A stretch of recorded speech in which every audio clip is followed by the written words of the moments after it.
Negotiation, people think about it as, oh great, argue with me. And I'm like, actually, that's the opposite of what I do for a living.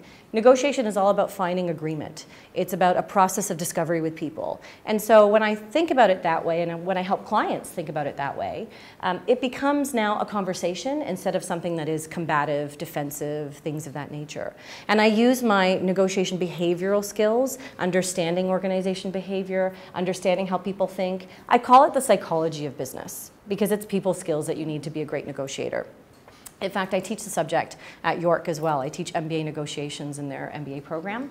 And I love it because the students will come to me and they'll be practicing this stuff at home with their spouses. Some of them have young kids. Those are the best negotiators, by the way. So lots of great practice there.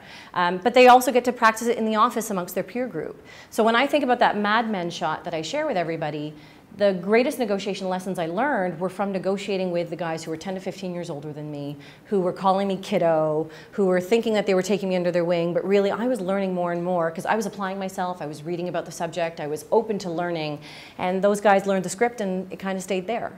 So when women were coming up to me and saying, how did you do it? I said, what are you talking about? How did you get a room full of people to not look at their phones? How did you get them to listen to you who were clearly younger and you didn't have the oil and gas experience? And hearing phrases like, quote, what are you going to teach me, little girl? That was another fun one, deep in the heart of Texas. So I managed to get people's attention, and I didn't realize what I was doing. So I started to do a little bit more research about women in negotiation and why people were responding to me so differently than they were to my male peers. And there's some subtleties. And then what I realized was the stuff that works for women and minorities works for everybody. But the stuff that works for white men doesn't work for me. So I had to learn my way around this script and learn the adjustments that were going to be necessary, because if they told you to be cold to teach people what cold negotiations look like, cold coming from me looks really different than cold coming from Martin.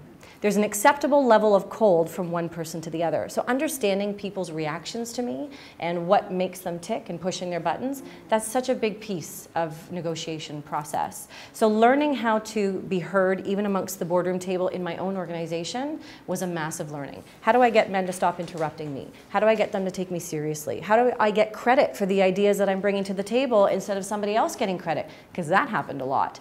And that's all about credibility, about poise, about presence, about managing conflict, about asking great questions, about tone, body language, all of those things that now I take great joy in teaching other people on a regular basis.